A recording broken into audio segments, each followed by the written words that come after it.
3 days before Christmas, my phone buzzed with a group text from my parents. Family update. We think it's better if Paula doesn't show up this year. My stomach dropped as I watched the responses roll in. My brother Craig, my sister Allison, even my Aunt Susan. 29 years of family Christmases, and suddenly I wasn't welcome.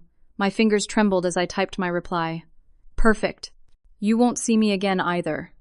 Then I did something that would change everything forever. I stared at my phone, barely registering that Drew had placed a comforting hand on my shoulder.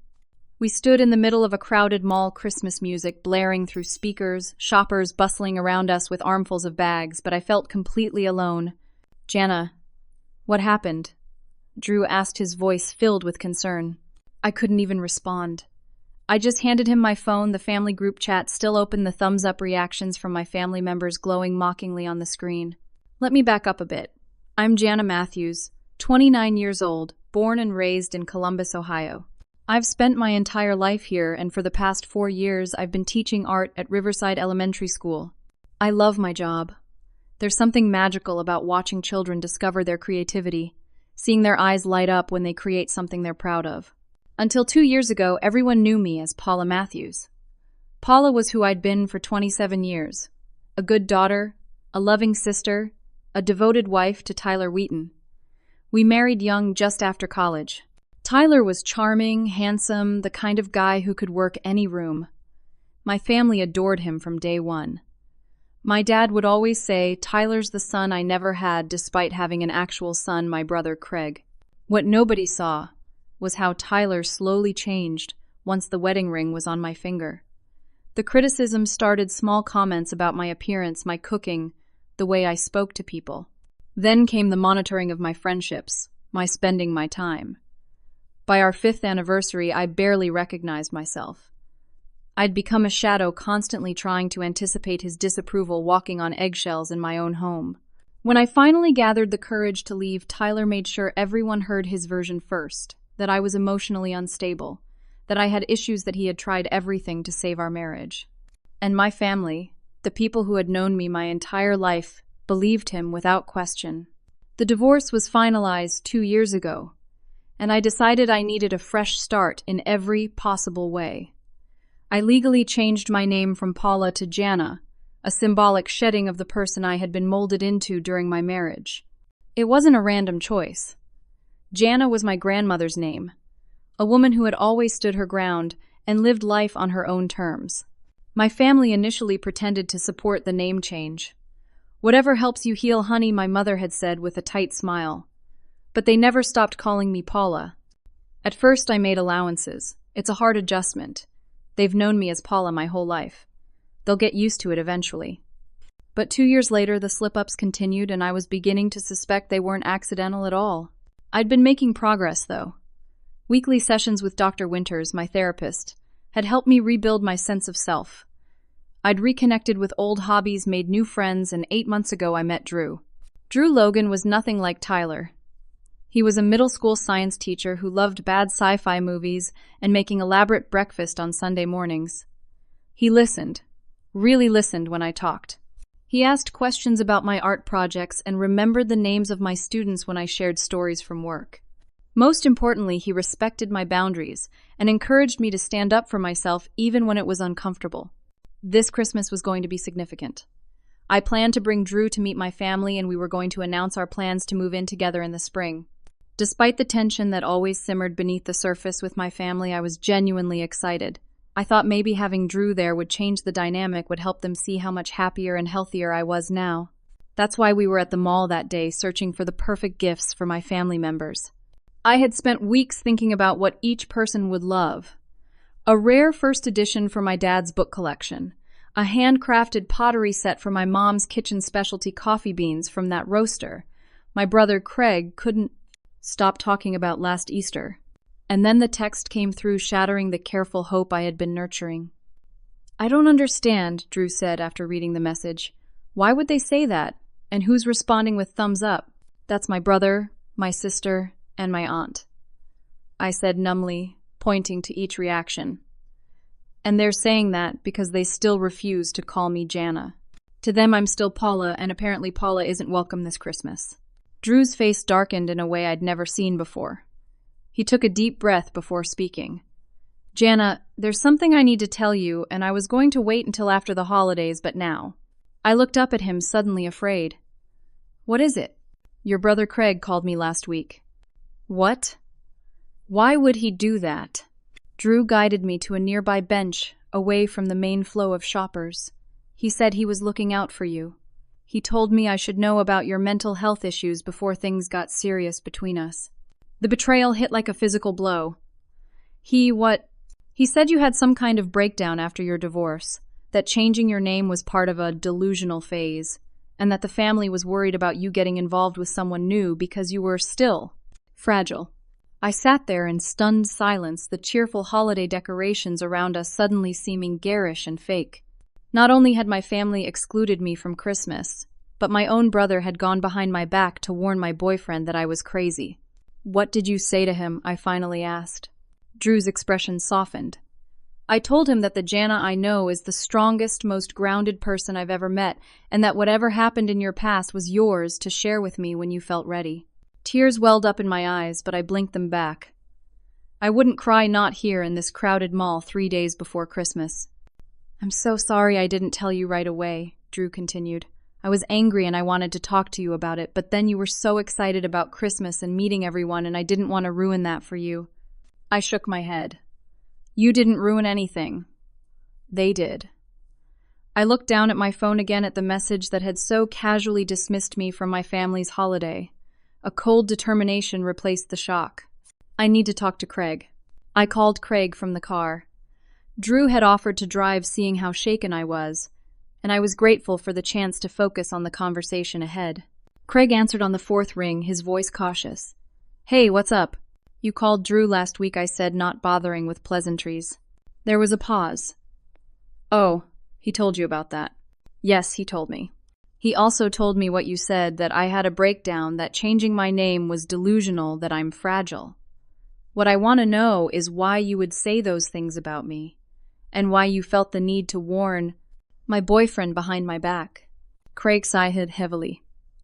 Look, Paula. Jana. Right, Jana. Sorry. He didn't sound sorry at all. The family is concerned.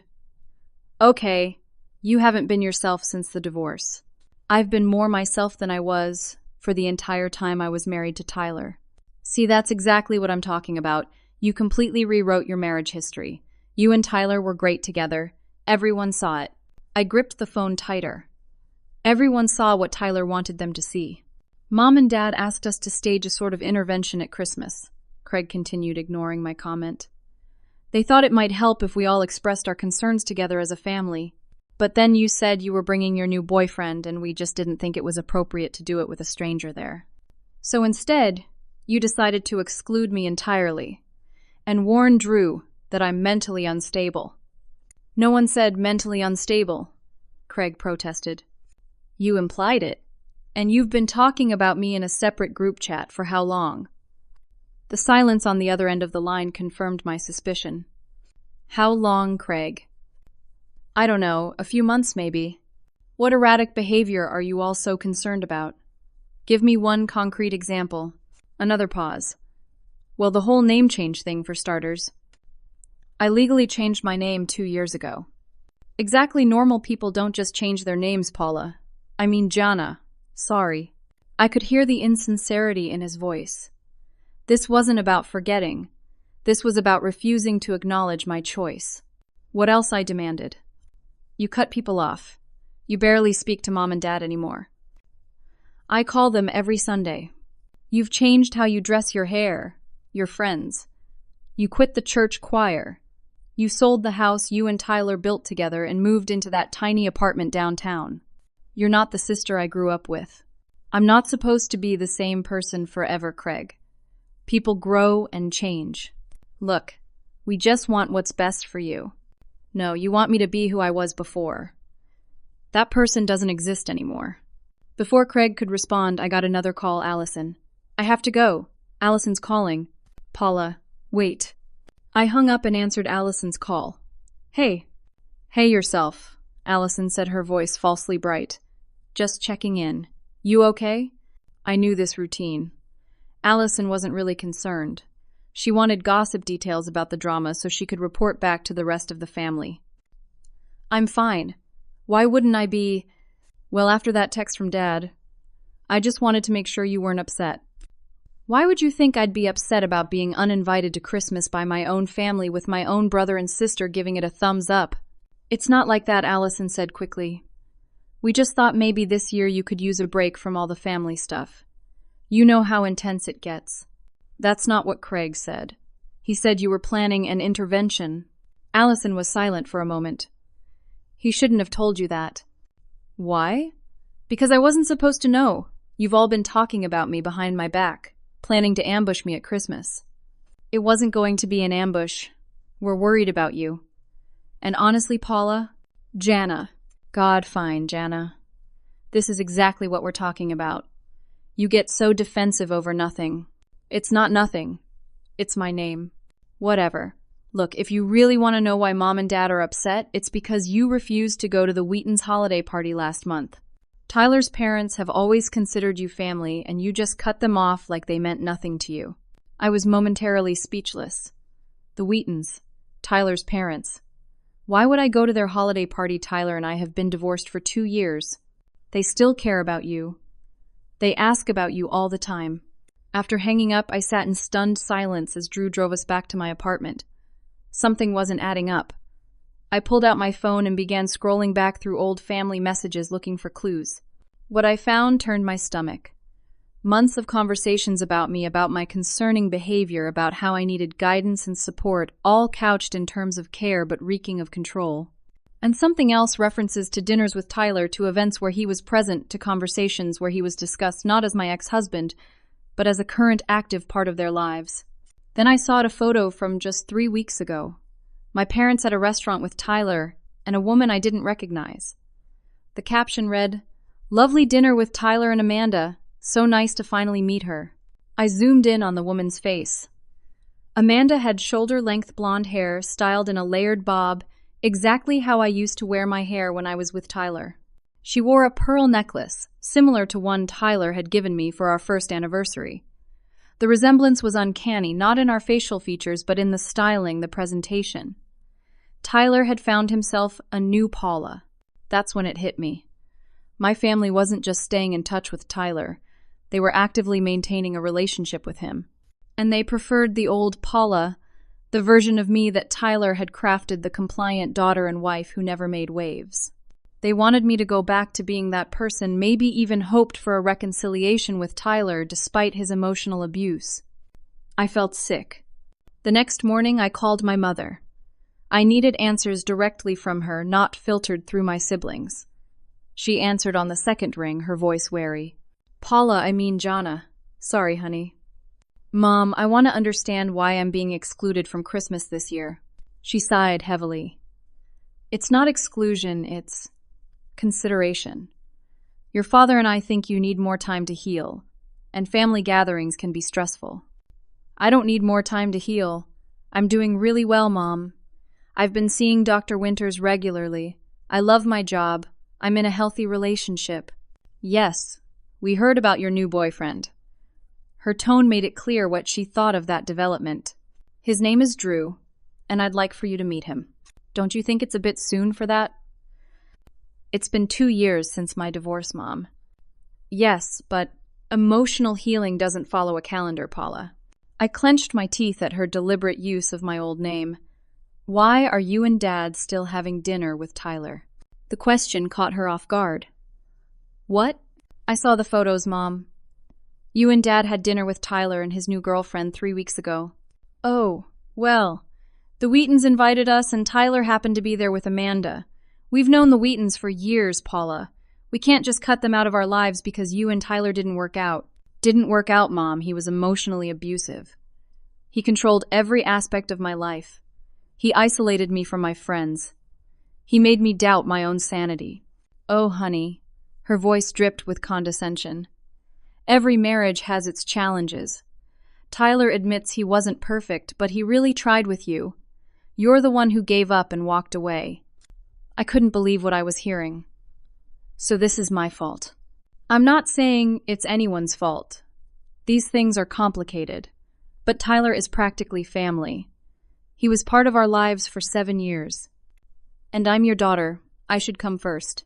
You're not being fair, Paula. We love you very much. We just want what's best for you. And right now, we think what's best is for you to take some more time for yourself, instead of rushing into another relationship or causing drama at family gatherings. The conversation went nowhere. My mother was firmly entrenched in her perspective, and nothing I said seemed to penetrate.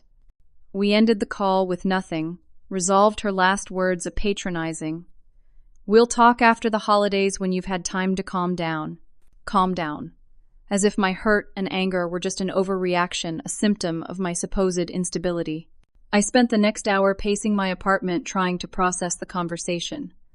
Then, without fully thinking it through, I grabbed my car keys and headed to my parents' house.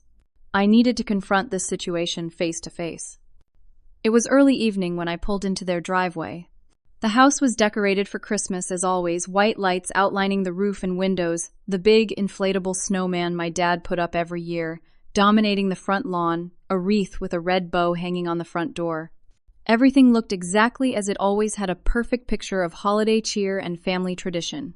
I rang the doorbell, heart pounding. My mother answered, her eyes widening in surprise. "Paula, what are you doing here?" I stepped past her into the foyer. "I thought we should finish our conversation in person." "This isn't a good time, honey. We're just sitting down to dinner." That's when I heard a familiar laugh coming from the dining room. Tyler's laugh. I moved before my mother could stop me, walking straight into the dining room. And there they were, my father at the head of the table, my brother Craig to his right, and directly across from Craig, Tyler. They all froze when I appeared in the doorway. Tyler recovered first, his face settling into a concerned frown that I recognized all too well. It was the expression he used when talking about me to others. His poor Paula, she's so troubled look. "Paula," my father said, his voice carrying a warning. "What are you doing here?" "It's Jana," I said automatically. "And I came to talk to you and Mom about Christmas, but I see you're busy having dinner with my ex-husband." An awkward silence fell over the room. "We should go," Tyler said, starting to rise. "No, stay," I told him. "I'd love to hear what you all talk about when I'm not around. Do you discuss my mental state, my concerning behavior, the way I gave up on my marriage?" "Paula, you're being hysterical," my father said coldly. "This is exactly why we thought it best for you to skip Christmas this year. Your name change theatrics, and these emotional outbursts show you're not ready for family gatherings." "Theatrics? Is that what you think this is? What else would you call it? You had a perfectly good name your entire life, and suddenly after the divorce, you can't be Paula anymore. It's concerning behavior." Tyler cleared his throat. "Paula, everyone here cares about you. We're all just worried." "Don't you dare," I cut him off. "Don't you dare sit at my parents' table and pretend you care about me after everything you did." "See, this is what we're talking about," Craig interjected. "These accusations. This anger. This isn't like you, Paula. You don't know who I am," I said. "None of you do. You only know who Tyler told you I was." My mother had entered the dining room behind me. "Honey, after your breakdown." "What breakdown? I never had a breakdown." Tyler's expression was one of practiced patience. "Paula, you know the doctors said you might not remember everything clearly from that period. It was a difficult time." And there it was, the manipulation tactic he had used countless times during our marriage. Gaslighting, making me doubt my own memories, my own experiences. "What doctors?" "I never saw any doctors for a breakdown because I never had one." Tyler exchanged a meaningful look with my parents. It was a look that said, "See what I've been dealing with." "Paula," my father said firmly, "Tyler has been very open with us about how difficult things were at the end. He's told us about finding you crying on the bathroom floor at 3 a.m, about how you would forget entire conversations about the mood swings." I stared at him, horrified. "And you believed him? Without ever asking me?" "He was there, Paula. He lived it. He created it. He would move things around the house and then insist I had moved them. He would tell me we had conversations that never happened. He would criticize me until I broke down crying and then act concerned about my emotional stability." No one at the table looked convinced. They were all watching me with expressions ranging from skepticism to pity. And your new boyfriend is enabling all this, my father continued. Craig told us how defensive he got when he tried to explain your situation. My situation? You mean when Craig called my boyfriend behind my back to tell him I was mentally unstable? Craig at least had the decency to look uncomfortable. I was trying to look out for you. Drew should know what he's getting into. What he's getting into is a relationship with a woman who finally found the strength to leave her abusive husband and build a life that actually makes her happy. I turned to Tyler. What have you been telling them about me? Tyler adopted a sad, concerned expression. Only the truth, Paula. That you struggled after the divorce, that you seemed to have some kind of break with reality. The name changed, the complete personality shift, cutting off friends and family who were only trying to help you. I care about you. I always will. I just want you to get the help you need. I felt like I was drowning. They were all looking at me like I was the problem, like I was broken, delusional. The worst part was how reasonable they all sounded, how concerned. If I didn't know better, I might have started to doubt myself too. But I did know better. 2 years of therapy had given me tools to recognize gaslighting when I encountered it. This was a masterclass. I'm leaving, I said, fighting to keep my voice steady. But before I go, I want you all to know that I see what's happening here. Tyler has been manipulating you just like he manipulated me, and you've chosen to believe him over your own daughter and sister. That's a choice you've made, and it's one I won't forget. I walked out, ignoring their calls to come back, to be reasonable, to let them help me. I got in my car and drove away, hands shaking on the steering wheel. It wasn't until I was halfway home that the magnitude of what had just happened hit me. My family, the people who were supposed to love me unconditionally, to have my back no matter what, had sided completely with the man who had systematically broken me down for years. They believed I had had some kind of mental breakdown. They thought I needed help, intervention. They saw me as unstable, delusional. And worst of all, they were actively maintaining a relationship with Tyler, inviting him into their home, listening to his version of events, and treating him like he was still part of the family. I barely remember the drive back to my apartment. When I arrived, I called Dr. Winters, my therapist, and left a message requesting an emergency session. Then I curled up on my couch, pulled a blanket over me, and let the tears come. That's how Drew found me when he came over after receiving my text. He sat beside me, holding me while I sobbed, not asking questions, just being there. When I finally calmed down enough to speak, I told him everything. The confrontation at my parents' house, Tyler's presence there, the allegations of a breakdown. I never had the complete dismissal of my experiences. They think I'm crazy, Drew. My own family. They've been letting Tyler poison them against me for 2 years, and I didn't even know it was happening. Drew's jaw tightened, but his voice remained gentle. You're not crazy, Jana. What they're doing is called gaslighting, and it's a form of abuse. I know. Dr. Winters and I have talked about it a lot. I just never thought my own family would participate in it. What do you want to do? That simple question, acknowledging that I had agency, that I could choose how to respond rather than just react, meant more to me than Drew could possibly know. I don't know yet. I need to talk to Dr. Winters. Whatever you decide, I'm here. But Jana, whatever you do, don't let them make you doubt yourself. You're the strongest person I know. The next day, I met with Dr. Winters. Her office had always been a safe space for me, with its soft blue walls, comfortable chairs, and the gentle sound of a water feature in the corner. Tell me what happened, she said after I sat down. I recounted everything, the text excluding me from Christmas, the revelations about the separate group chat Craig, contacting Drew, the dinner at my parents' house with Tyler present, all of it. Dr. Winters listened attentively, taking occasional notes. When I finished, she set her notepad aside and leaned forward slightly. Jana, what you're describing is a coordinated campaign of gaslighting. Your ex-husband has manipulated your family into becoming his proxies and continuing the abuse he began during your marriage. Hearing her put it so bluntly was both painful and validating. The question now, she continued, is how you want to respond. This is a significant betrayal by your family, and it would be completely understandable if you needed to create distance for your own well-being. But they're my family, I said, the words sounding hollow even to my own ears. Yes, they are. And in an ideal world, family would provide love, support, and safety. But sometimes family members can become sources of harm, especially when they've been manipulated by someone like your ex-husband. So, you think I should cut them off? I think you need to prioritize your own mental and emotional health. That might mean establishing clear boundaries, limiting contact, or in some cases taking a break from certain relationships until they're able to respect your autonomy and your truth.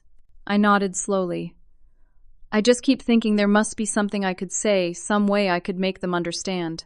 That's a common response, and it's coming from a place of love and hope. But it's important to recognize that you can't control how others perceive you or what they choose to believe. You can only control your own actions and boundaries. I left Dr. Winter's office feeling emotionally drained, but also strangely calmer. The validation from a professional that I wasn't overreacting, that what my family was doing was a continuation of the abuse I had escaped, helped me see the situation more clearly. Back at my apartment, I felt restless. I needed to do something, to take some kind of action rather than just sitting with these painful revelations. I decided to look through some of my old journals, something Dr. Winters had encouraged me to keep throughout my divorce and recovery process. I pulled out the stack of notebooks from my closet and began reading entries from the last year of my marriage and the months following the divorce. What I found was heartbreaking but also empowering. Page after page documented Tyler's manipulation. Subtle put-downs disguised as concern, misremembered conversations, accusations of forgetfulness or emotional instability whenever I questioned him. But I also found entries about friends who had seen through Tyler's facade, who had tried to warn me or offer support. Friends I had gradually lost touch with as Tyler isolated me. Friends like Tara, my college roommate, who had once taken me aside at a party and gently suggested that Tyler's behavior seemed controlling. I had defended him, then convinced that Tara just didn't understand our relationship. Shortly after, Tyler had convinced me that Tara was jealous of our happiness and I had pulled away from her. There were other entries too, documenting how my family had always seemed to take Tyler's side in disagreements, how they had dismissed my concerns about his controlling behavior as newlywed adjustment, or suggested that I needed to try harder to make him happy. The pattern was clear. Tyler hadn't just manipulated me during our marriage. He had been cultivating my family as allies the entire time. And when I finally left him, he simply continued the manipulation, casting himself as the concerned ex-husband worried about his unstable ex-wife. But the journals also showed my growth, my gradual reclaiming of my identity, my hard work in therapy. They showed how changing my name had been a thoughtful, empowering choice, a way to reclaim my identity after years of having it systematically eroded. As I read, I found something else too. Emails Tyler had sent to my parents in the months following our separation. Emails I had been copied on, but had never opened, too raw from the divorce to want any contact with him. I logged into my old email account and found them. What I read made my blood boil. Email after email, expressing concern about my mental state, references to incidents that never happened, subtle suggestions that I needed help and support, implications that I was unstable and potentially a danger to myself. In one particularly manipulative email, Tyler had written, "I'm worried about Paula's recent behavior. She's been talking about becoming a new person and leaving Paula behind. These kinds of dissociative statements concern me, and I thought as her parents you should be aware. I still care deeply for her, and only want what's best for her, even if that isn't being with me." It was all there, the seeds planted, the narrative, crafted, the groundwork laid for 2 years of my family, treating me like I was broken, unstable, in need of intervention rather than support. The realization was painful but clarifying. My family wasn't just misguided or confused. They were active participants in my ongoing abuse. They had chosen Tyler's constructed version of me over the real me standing right in front of them. They had chosen to believe the worst about their own daughter and sister rather than consider that her ex-husband might be manipulating them. As the full weight of this betrayal settled on me, I knew I had a choice to make.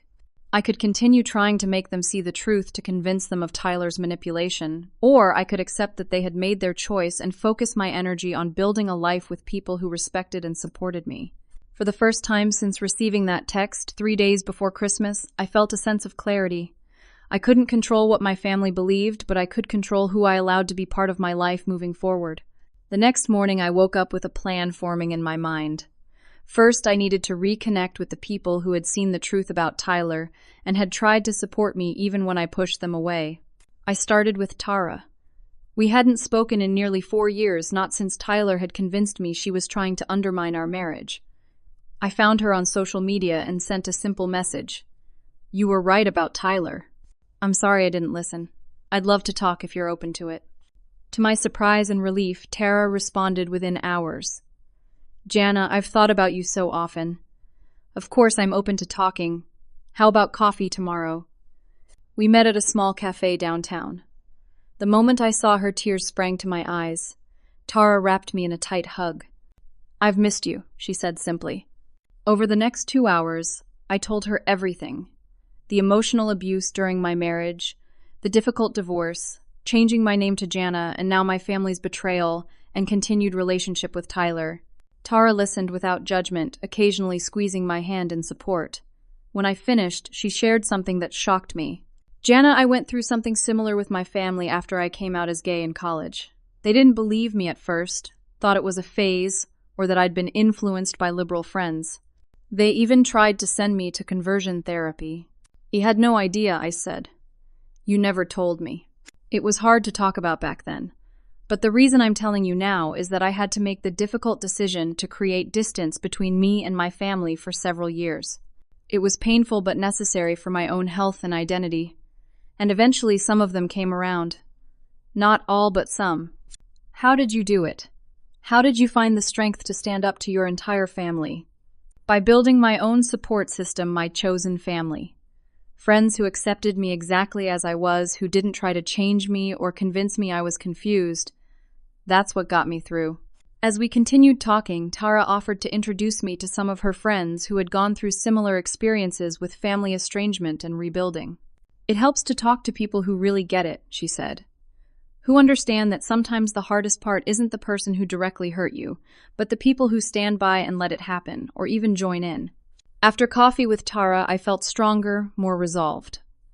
I scheduled another session with Dr. Winters to discuss healthy boundaries and strategies for emotional independence from my family. She helped me see that my worth wasn't dependent on their validation, and that protecting myself from their harmful behavior wasn't selfish, it was necessary. A few days later, Drew invited me to join his family for their Christmas celebration. "You don't have to decide right now," he said. "But my parents really want to meet you and my sisters are cool.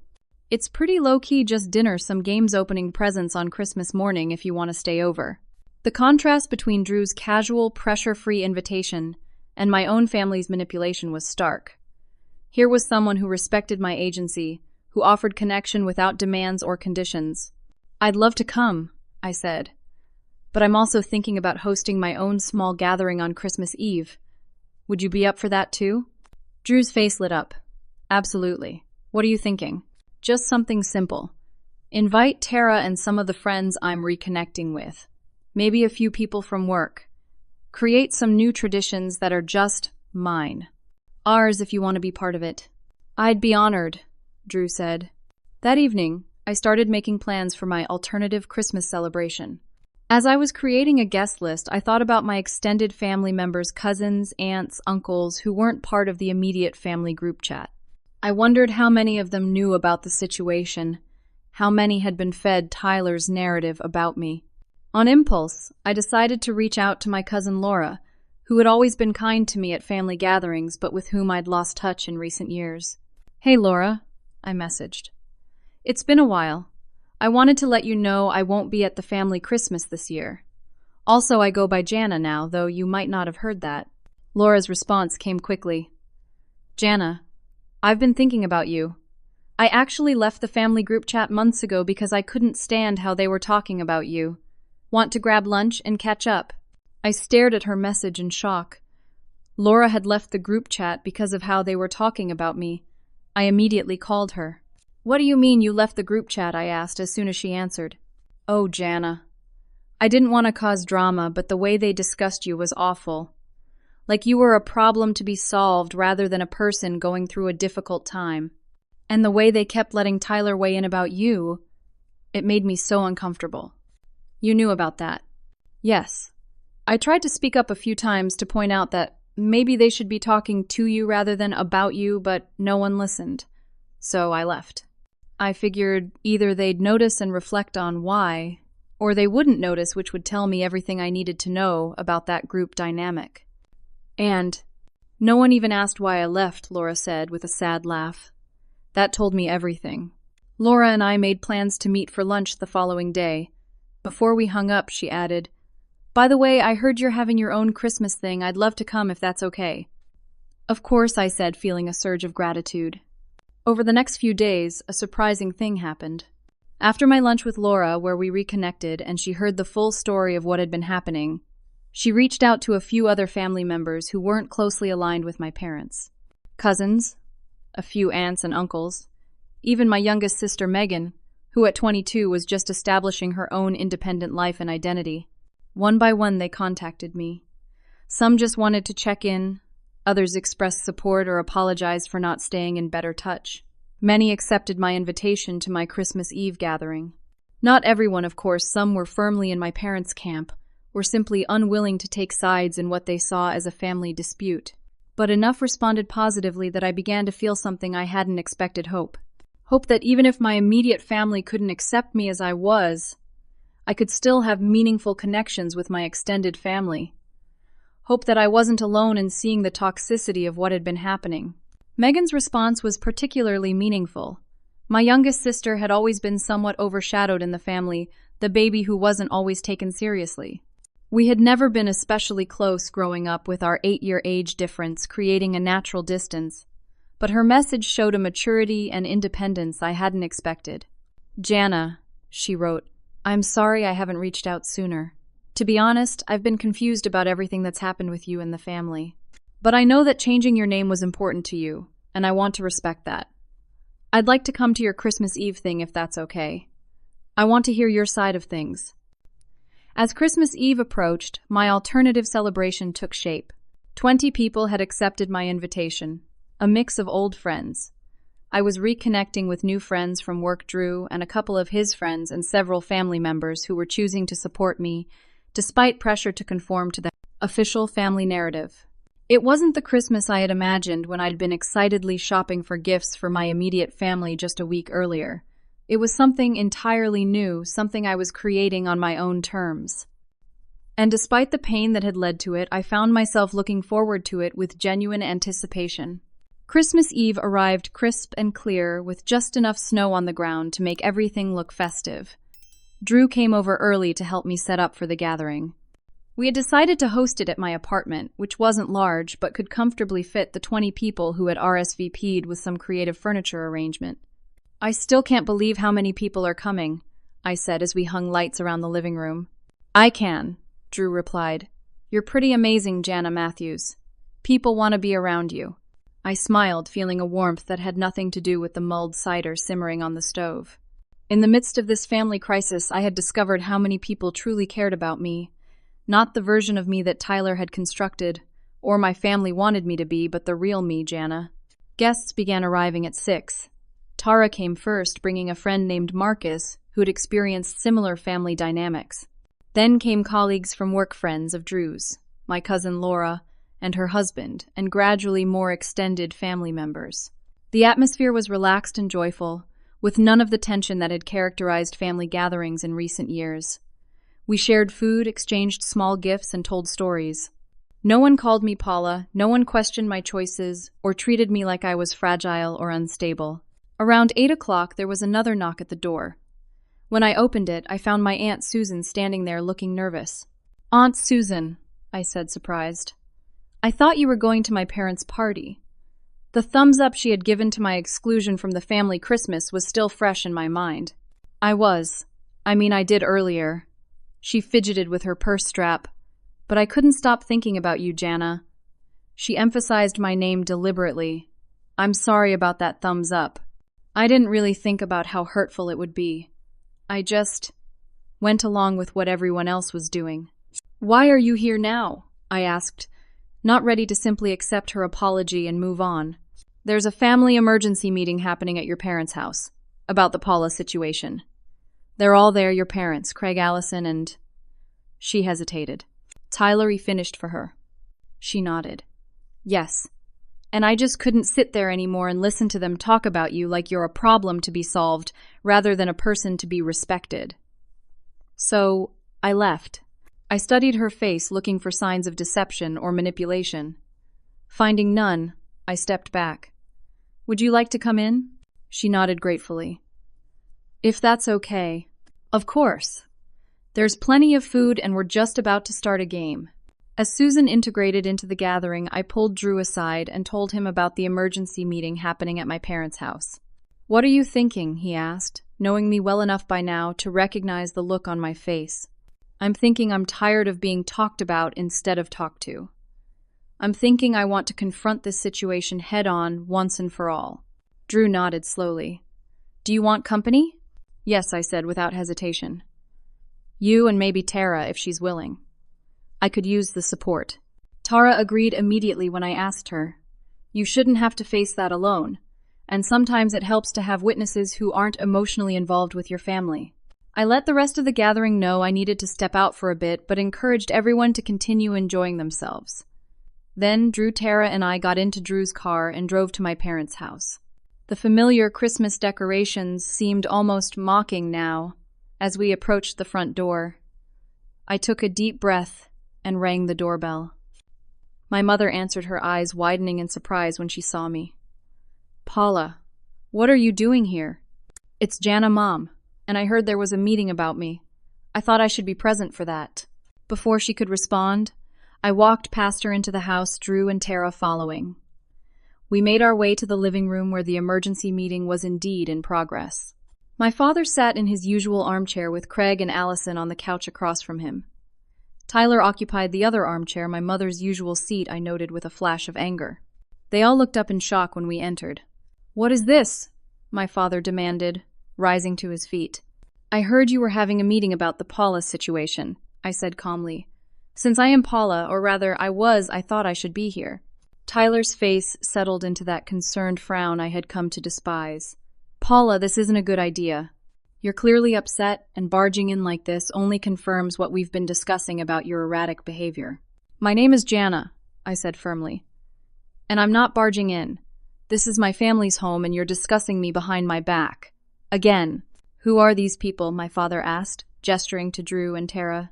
This is Drew, my boyfriend. And this is Tara, my friend. They're here as my support and as witnesses to whatever is being said about me in my absence. Witnesses, Craig scoffed. This isn't a trial, Paula.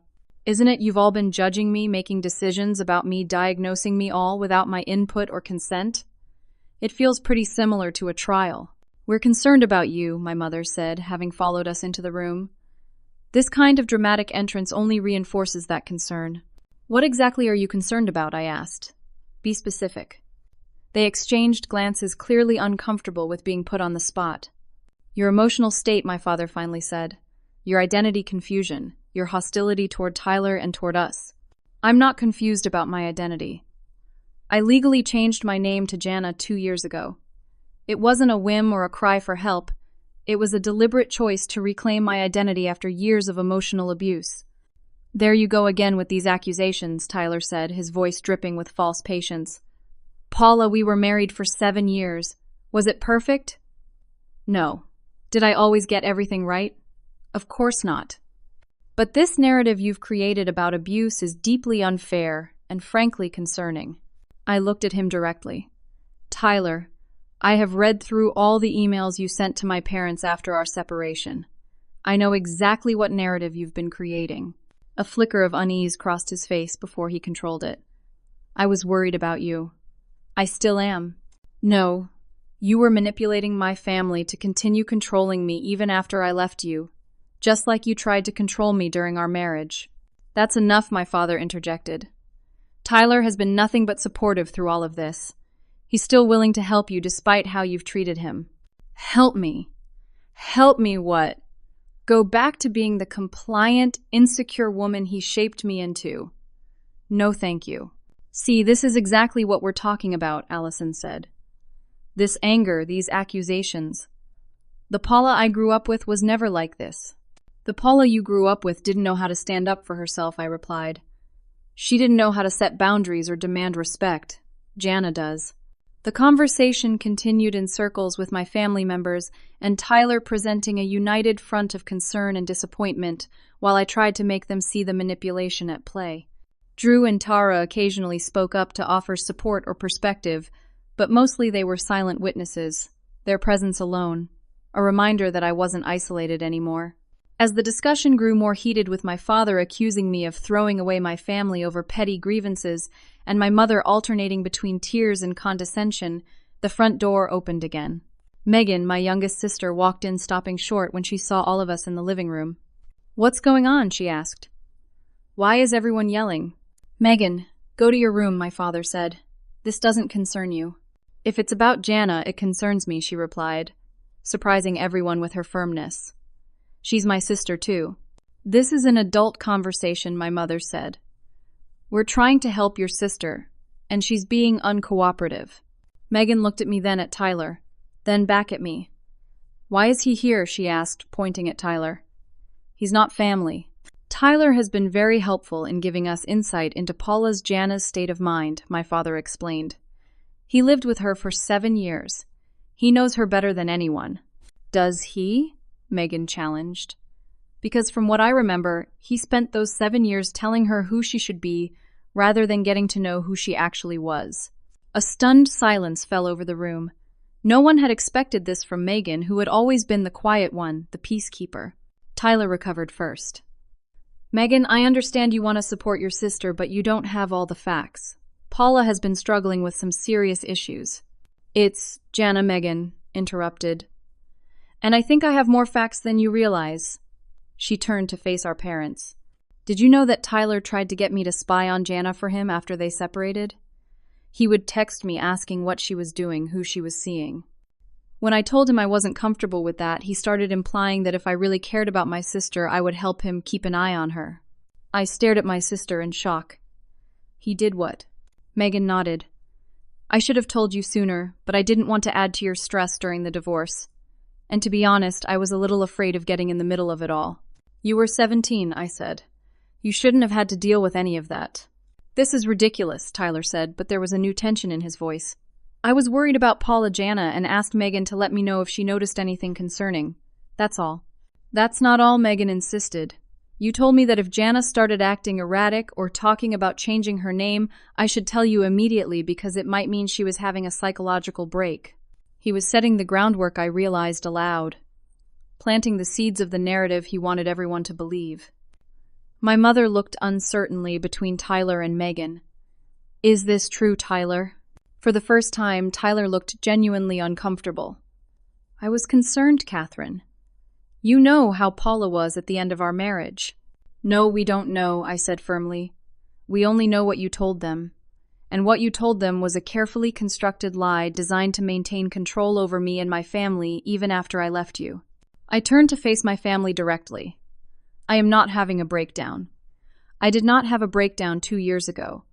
I am not unstable or delusional or confused about my identity. I am a woman who finally found the courage to leave an emotionally abusive relationship and reclaim my sense of self. Part of that was changing my name to Jana, a name that holds meaning for me, a name that represents strength and autonomy." I took a deep breath before continuing. "I have spent 2 years rebuilding myself, creating a life that makes me happy, establishing healthy boundaries, and learning to trust my own perceptions again after years of having them undermined. And what have you all been doing during that time? Maintaining a relationship with my abuser, allowing him to continue manipulating you, treating me like I'm broken rather than seeing that I'm finally whole." The room was silent when I finished. No one seemed to know how to respond. Finally, my father spoke. "Jana, I think you should leave now." The use of my chosen name wasn't lost on me, but it was too little too late. "I agree," I said. "I've said what I came to say. The rest is up to you. You can choose to believe Tyler's version of me, or you can choose to get to know the real me. But you can't have both." I walked out with Drew and Tara Megan following close behind. Outside in the cold December air, I felt lighter somehow, as if a burden I'd been carrying for years had finally been set down. "Are you okay?" Drew asked as we reached his car. "I am," I said, and realized it was true. For the first time in a long time, I really am. We returned to my apartment to find the Christmas Eve gathering still in full swing. People greeted us warmly, asking no questions about where we'd been, simply welcoming us back into the celebration. As I looked around at the mix of old friends, new friends, and family members who had chosen to support me, I felt a profound sense of gratitude. This was what family could be: people who accepted you as you were, who respected your boundaries and choices, who showed up for you not out of obligation, but out of genuine care. The rest of the evening passed in a blur of laughter, good food, and heartfelt conversations. When everyone had gone home except Drew, who was staying over, I felt exhausted but peaceful. "Thank you," I said as we cleaned up the last of the dishes. "For everything." "You don't need to thank me," he replied. "I'm just glad I could be here for you. I know tonight wasn't the Christmas Eve either of us imagined having." Drew smiled. "Maybe not. But in some ways, it was better, more real." I nodded, understanding exactly what he meant. The evening had been authentic in a way that family gatherings rarely were. No pretense, no walking on eggshells, just genuine connection. Christmas Day brought a new tradition: breakfast with Drew, then dinner with his family. His parents welcomed me warmly. His sisters teased him in a way that was affectionate rather than cutting, and no one asked intrusive questions about my family situation. In the days that followed, I received a mix of responses from my immediate family. My father sent a terse email saying he needed time to process everything. My mother called twice, leaving voicemails that oscillated between apology and defensiveness. Craig remained silent. Allison sent a text that simply read, "I'm sorry, things got so messy." None of them directly addressed the revelations about Tyler's manipulation or their own complicity in it. None of them acknowledged the harm they had done by excluding me from Christmas, by discussing me behind my back, by believing Tyler over me. But at least they were using my name Jana, not Paula, in their communications. It was a small step, but a significant one. Megan, on the other hand, made a point of staying in touch. We met for coffee several times in the weeks after Christmas, gradually building a relationship as adults, rather than just sisters separated by age and circumstances. "I always looked up to you," she confessed during one of our conversations. "Even when everyone else was saying you were going through a rough patch or having a breakdown, I could see how much stronger you seemed after leaving Tyler." "Why didn't you say anything?" I asked gently. She shrugged. "I was still living at home, still financially dependent on Mom and Dad. And, to be honest, I didn't have the confidence back then to stand up to everyone. And now," Megan smiled, "now I'm learning. From you, actually. Seeing you set boundaries, refuse to be gaslighted, stand in your truth even when it would be easier to go along with what everyone wants from you. It's inspiring, Jana. Really." 6 months after that tumultuous Christmas, my relationship with my immediate family remained strained but was slowly evolving. My father had finally agreed to meet with me one-on-one without my mother present, without Tyler's influence hovering in the background. It was a difficult conversation full of old patterns and defenses, but by the end there was a tacit acknowledgement that things needed to change if we were to have any relationship at all.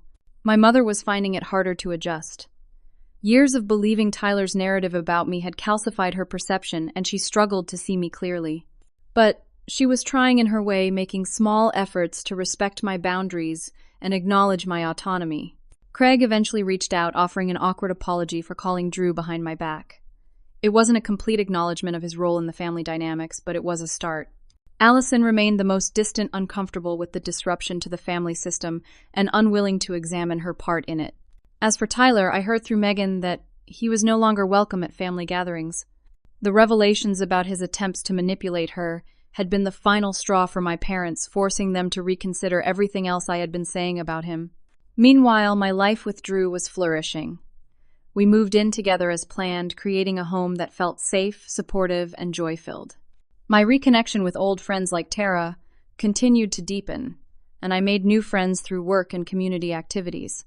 The alternative Christmas gathering became the first of many such events as I began hosting regular dinners and celebrations that included my chosen family, both blood relations and those connected by choice and affinity. 1 year after that life-changing text message, Drew proposed. We were having a picnic in the park where we'd had our first date, and his words were simple and heartfelt. "Jana Matthews, you are the strongest, most authentic person I know. Will you marry me? I said yes without hesitation. Our wedding was small but meaningful, held in a garden with autumn leaves, creating a natural canopy of red and gold above us. Tara was my maid of honor. Megan was a bridesmaid, along with 2 colleagues who had become close friends. My father walked me down the aisle, a traditional gesture that held new meaning now, symbolizing not a transfer of ownership from father to husband, but a gesture of respect and reconciliation. My mother attended, still somewhat uncomfortable with the new family dynamics, but making an effort. Craig came with his wife. Allison sent a gift but didn't attend, not yet ready to fully engage with the new reality. As I looked around at the gathering during our reception, the mix of family members who were working to rebuild relationships with me, friends who had supported me through the darkest times, and new connections made along the way, I felt a profound sense of peace. The journey from Paula to Jana hadn't been easy. It had cost me relationships, forced me to confront painful truths, and required me to stand firm in my identity even when those closest to me refused to acknowledge it.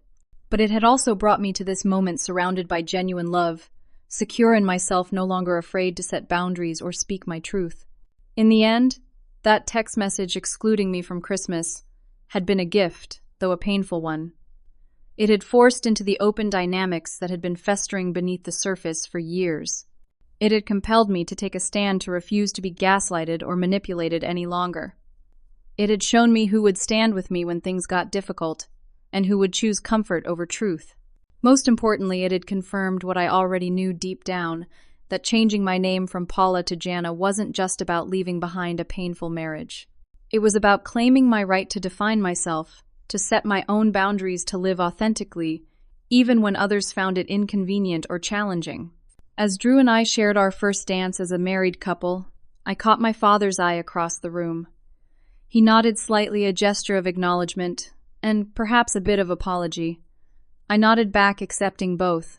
We had a long way to go in rebuilding our relationship, but the foundation was there, a new understanding based on respect rather than control, on seeing me as I am, rather than as others wished me to be. The journey from receiving that devastating text message to this moment of joy and connection hadn't been linear or easy. There had been setbacks along the way, moments of doubt and pain. But standing in my truth, surrounded by people who supported and respected me, I knew I had made the right choice. Paula was gone, and Jana, strong, authentic boundary setting Jana, was here to stay. Have you ever had to set difficult boundaries with family members who couldn't accept your growth or changes? How did you navigate those challenging waters while still taking care of your own emotional health? I'd love to hear your thoughts in the comments below. And if this story resonated with you, please like, subscribe, and share with others who might need to hear that it's okay to stand in your truth, even when those closest to you struggle to accept it. Thank you for being here with me, and I wish you the courage to honor your authentic self always.